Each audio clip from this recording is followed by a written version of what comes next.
I'm Richard Weil, and I am the owner and principal of National Restaurant Consultants, and we welcome you into the NRC Helpful Moment number 208th edition. And as always, Mr. Brian Devine from Top Line Management, Cafe Fuel. How are you? How are you, Brian? I am great, thank you. I hear it might even be warmer in Denver today than it is where I'm in Tampa, Florida. Live from Tampa, Florida here, where it's probably a cool 75, yeah, maybe? feels like 75 degrees. I'm 87 here with Colin here. Mayer. Colin, 87. welcome. Guys, We're glad to have you. And Nice to have Colin you.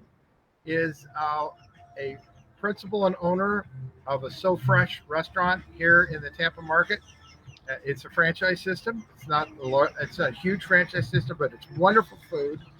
And I'm fortunate to get to meet Colin and his mother Penny and father Eric. There it is. There's the website, lovesofresh.com. I would tell you, if you're in the Florida area and you haven't had any food at So Fresh, it's so fresh. It's terrific. I've had lots of good things here this week. But our topic today, and we'll flip it over to Brian here in a little bit, as we always do.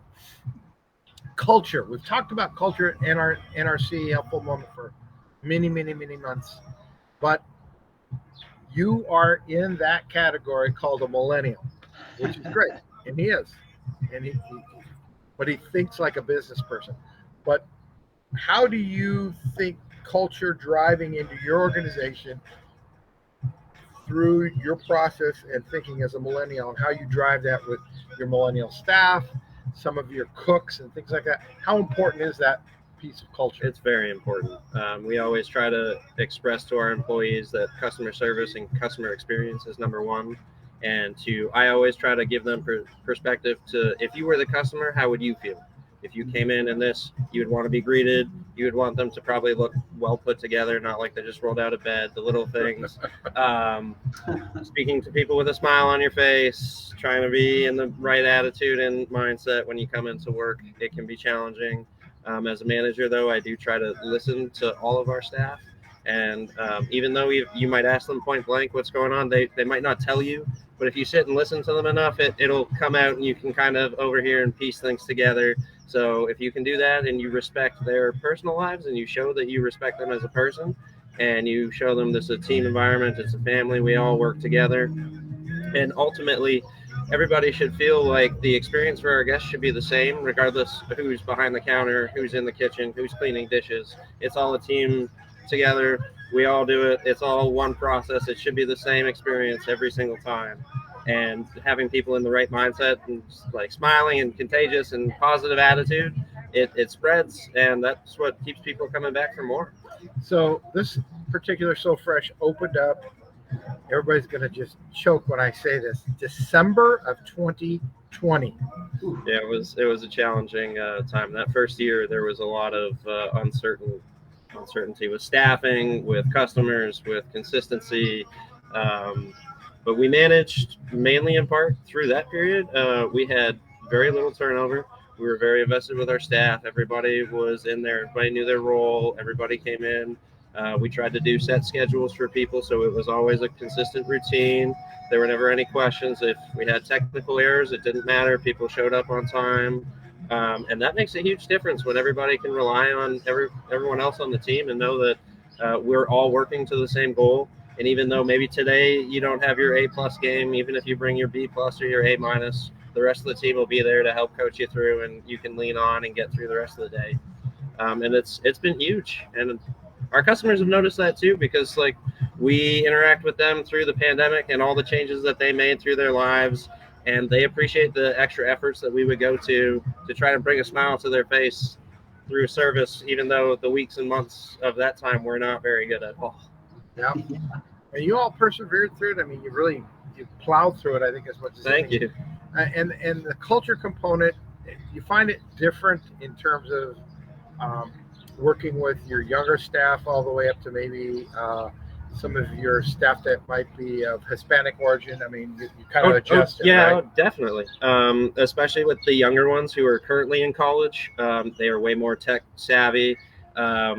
They're used to doing Zoom meetings and stuff. So some of them, they might not have a better check of their emotions and certain things when they come to work because they're used to being able to hide behind a computer or they're not used to being able to have to continue the conversation with people when they've gotten a little fed up with it. So there has been a little bit of that navigating with some of our younger employees, and then like meeting a culture in the middle of young people with some older people who like have different perspectives, different experiences, and we all come together and we can all share stories and hang out.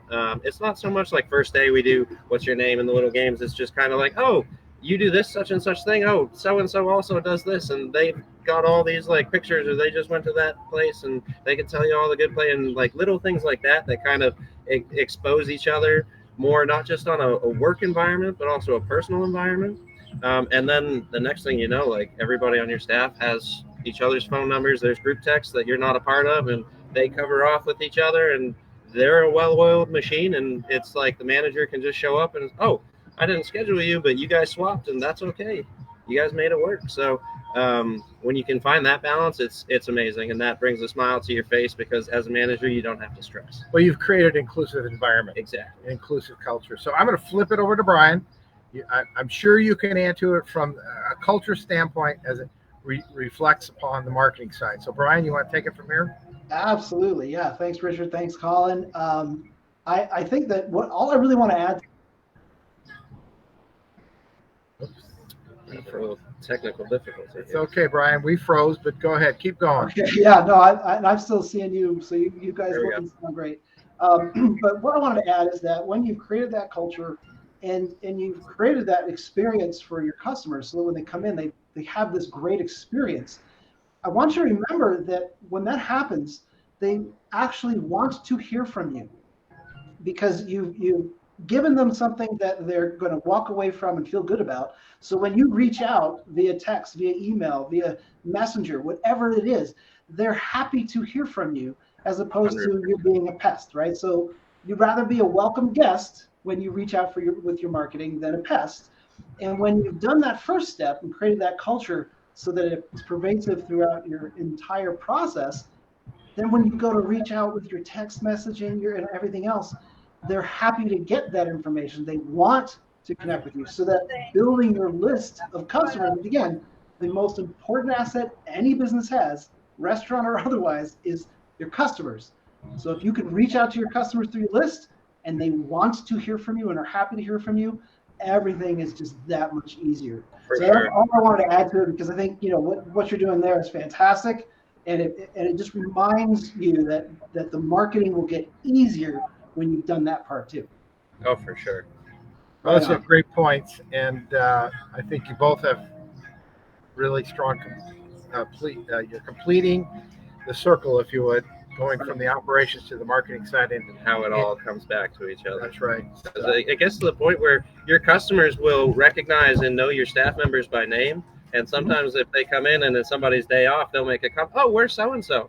I haven't seen them the past couple of times that I've been in. Oh, well, no, they're around, but just they've been doing this. And then you tell the staff member, hey, so-and-so was asking about you. And you'll see their face light up, because they might not think that they could be remembered as much. And it just kind of makes it that much better.